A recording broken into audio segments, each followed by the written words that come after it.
I wanted to go back to a topic that we talked about before when we talked about the budget. You know, Charles Barron, when he was successfully ran for city council, he began to preach that the racism is in the budget. And one of the primary reasons why Mayor Bloomberg wanted to be a mayor for a third term, I believe, is purely economical. You know, his portfolio has increased since he's been mayor. And when you're in charge of New York City budget, New York City, for those who don't know, has the third highest budget in the country, New York State having the second highest, and the state of California having the first.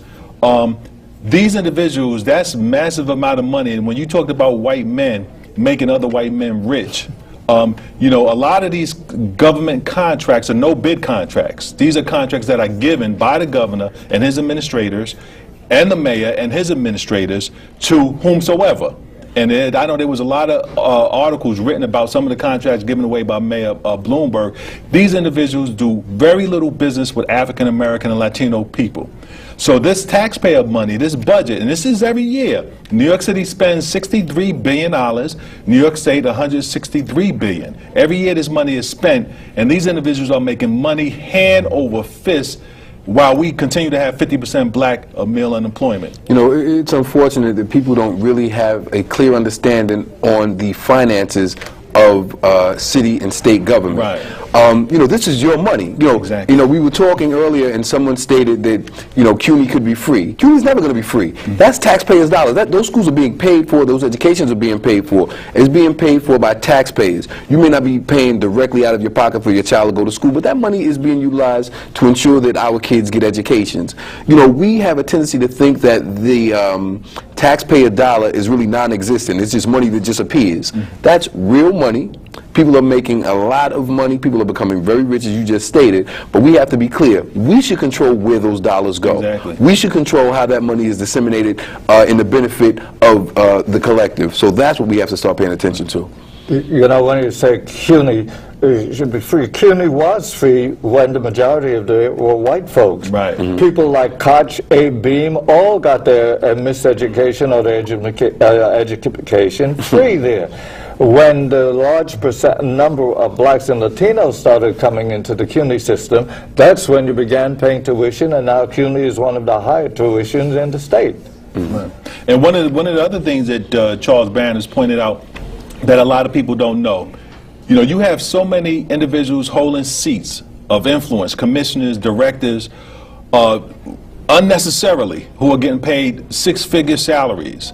You know, throughout the state administration, throughout the city administration, these individuals are robbing the taxpayer blind. But once again, the predominant individuals that's occupying the shenanigans that are benefit off of this 163 billion and 163 billion state budget, 63 billion city budget are not members of our community. And I think that's preposterous. And when Charles Barron says put the magnifying glass on his budget, there are ways to cut fat where you don't have to hurt the poor. You know, you don't need a soda tax, or you don't need to raise the fare. You know, if you cut some of this fat, there's money that individuals are enjoying and accessing. Some of these individuals, because these jobs are really non-existent, they have second and third jobs. These people are making money hands over fist. Charles Barron always said the racism is in the budget. And this is what we have to look at. Well, it's no question about it. I think this is what shows you that our elected officials are just that, elected officials. As Automatics points out, they're not representatives. They're elected officials because they don't represent us. Now, with all the shenanigans and thuggery that's done by the Bloomberg administration, you have not seen the blacks and Latinos inside the city council wage a glorious battle. You have not seen that. His budgets go through just a little bit too smoothly. The only one you hear talking about racism in the budget is Charles Barron. Now, when they carving up billions of dollars, we need to be heard from, in the tradition of an Adam Clayton Powell, who would hold up Congress until he gets what was good for us in those budgets, in that legislation. And unfortunately, while Bloomberg is doing all this, he's still only one person. He's only the mayor. The city council is going along with it. So while we should look at Bloomberg and put a spotlight on Bloomberg, we also have to put a spotlight on the black elected officials who sit there silently and allow these things to happen. Now, you know, you pay a tax for being conscious in America. Right when I heard them say they're rezoning the Bronx the other day, I'm looking at New York 1, and they say this area of the South Bronx hasn't been rezoned since 1961. They're rezoning it now. I said, well, if you don't own nothing in that area, you're gone, you're history. They're going to move you out. Now they're doing the same thing in Bedford-Stuyvesant. The same thing that's been going on the last 20 years in Harlem is systematically. I mean, if you understand the nature of white folks, the strategies of white folks, and they use the same playbook. So now you look and see what area are they going at next. You know, whether it was all the blacks and Latinos that lived out there in Coney Island are being moved, Red Hook being moved, Bed-Stuy. You look at what they're doing, and then you say, where's the fight coming from? There's no fight. Bloomberg is rezoning all these areas, bringing white folks from out of town. They're recruiting white folks from Europe. They're bringing white folks from the furthest reaches of Long Island that's coming back to the city. They're tired of riding 2 hours to get back home. They're now laying their stakes right here in New York City, and they're rezoning everything. They're rezoning parts of Bedford-Stuyvesant, and yet you have Al Van right there allowing it to go down. So the fact of the matter is, why we have to, yes, look at Bloomberg, who's a businessman that's going to make billionaires richer, millionaires richer, but we also have to look at the black elected officials that's allowing all this to go down. You know, that's no big surprise. The black and Latino elected officials, you knew where they were coming from the get-go when they elected Christine Quinn as Speaker of the Council. Bloomberg, there's no surprise, has 14 deputy mayors. More than any other mayor in the history so far. And only one of them is allegedly black. And you never see Dennis Walcott any place around unless it's a black issue, and he's still not calling the shots. He's simply in the picture standing behind Bloomberg. So the city council proved right from the get-go that they're not worth anything because they're simply, again, butt kissers for Christine, who is butt kisser, and she and Bloomberg together are running the $63 billion budget of the city. And that's why it's so important that we start utilizing our vote to benefit our community. That's why it's so important to have the Freedom Party. That's why it's so important for us to have an alternative that's going to be to the benefit of our community, because we have been failed by every Democrat, Republican, other than Charles Barron. So now that Charles Barron... Now his wife, Inez Barron, too. Right, and Inez Barron. And now that the Freedom Party is in existence, we need to collectively ensure that that's the stand or the party that we use to ensure that we have our issues addressed politically. And the reason why I'm pointing this out is because not only is it the budget, when it comes to things like Katrina, when the Congressional Black Caucus, when they didn't stand up, when this went down to Bush 43, when Katrina happened, and they allowed Bush to go 4 or 5 days without seriously addressing black mothers that was floating in the water, dying, and you saw black babies with young mothers on rooftops, and they crying, and you seen babies starving to death, and all these black bodies floating, and the Congressional Black Caucus should have demanded that Bush 43 be impeached. Now, can they pull it off by themselves? No, but they should have demanded it. Regardless, whether you can get it done or not, you do it anyway. You go into the fight, you don't have to know whether you're going to get a victory or not, but at least you fight. Right. So I'm saying that there's a responsibility we have. This is why I respect what's going on in the Freedom Party and see the necessity for a Freedom Party. We cannot continue to have business as usual. To let these so-called consensus candidates, the Bill Thompsons of the world, the Dinkins of the world, the H. Carl McCaws continue to so-called represent us. They don't represent us. They represent white corporations. They represent the white community. They don't represent blacks. When you get Keith Wright, who, when Andrew Cuomo appoints his lieutenant governor, and he says, I don't know him, but if Andrew Cuomo said he's all right in my book. How much of a Negro can you be, and Uncle Tom can you be, to say something like that?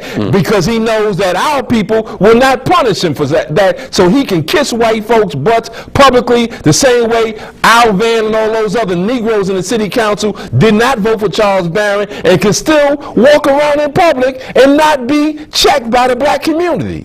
They have no respect for our community, because if had a Jewish person been running for the city council seat, the Jews inside the city council would have voted for that person. If they had been Italian, they would have voted for that person. If they had been Irish, they would have voted for that person. Charles Barron couldn't get one vote. What has he done so wrong, so bad, so disgraceful that he couldn't garner one vote? He voted for himself. He's a black man, that's right. You know, when you talk about Keith Wright's statement, it reminded me of Charlie Rangel's statement yesterday, that if Cuomo wasn't here, they would have to invent Cuomo because of the good that he's exactly. And Mike, when you talk about the inactivity of these so-called leading blacks or these consensus candidates, when you look at the unemployment figures for African Americans, and when people talk about stop the violence and stop crime, you have to look at the connection to unemployment and crime. When you look at the high school dropout rates and the dilapidated educational system, you have to look at that and look when you talk about crime. For our community, for our elected officials and these so-called leading blacks, and many of them are the head of a lot of these large congregations, large mosques, when they don't respond, you know, America had a 9% unemployment rate, and the whole Congress, the whole Senate, the whole nation got together to attack that unemployment rate. But when you have black males with 50% unemployment rates for the last over 10 years, and these so-called black, these consensus candidates do absolutely nothing in terms of, yo, this is emergency. 50% unemployment, we have to do something about this. For them to be silent for all of these years. Look, brother, you have been one of the strongest leaders inside of 100 blacks from the inception. Now, you know, when we went against Giuliani, we had some serious battles with the Giuliani administration. We didn't run for cover, so I'm not saying this, and yet not saying that we and to exempt us from this same challenge. We challenged Giuliani when other organizations were silent. When Sergeant Brown, who was shot by fellow police officers, when they tried to change the whole script and make it look like he shot himself or that he was shot by a perpetrator, someone other than a police officer, we stood up. When it happened to Louima, when he got the stick rammed up his rectum, we stood up. So I'm not saying that I want elected officials to stand up when we won't stand up ourselves. We got the history. We can go case by case. Let's go line by line. I'll show you where 100 blacks stood up to Giuliani, stood up to Bloomberg with Omar Edwards, stood up to Raymond Kelly. We got the history there. You have been duly elected by our people and you do nothing. And yet now you're running for cover, you're trying to find a way to support Andrew Cuomo, and you won't support Charles Barron. The time is up. All the stuff that you've done all these years, your time is up. You know, we have to remember that these people are bedfellows. You know, they operate from the same position, they're self-serving, and they're not doing anything to benefit our community. I think the onus is on the people to ensure that we use our votes, and when we're dealing with this political dynamic, that we use our votes to make sure these people are out. They're doing absolutely nothing for us. I mean, if you can't see the writing on the wall and understand the need for the Freedom Party to be a strong party in this state, and for Charles Barron to get as many votes, and I believe be elected as governor of New York State, then you are basically failing yourself. So we really have to step up and ensure that this challenge is addressed.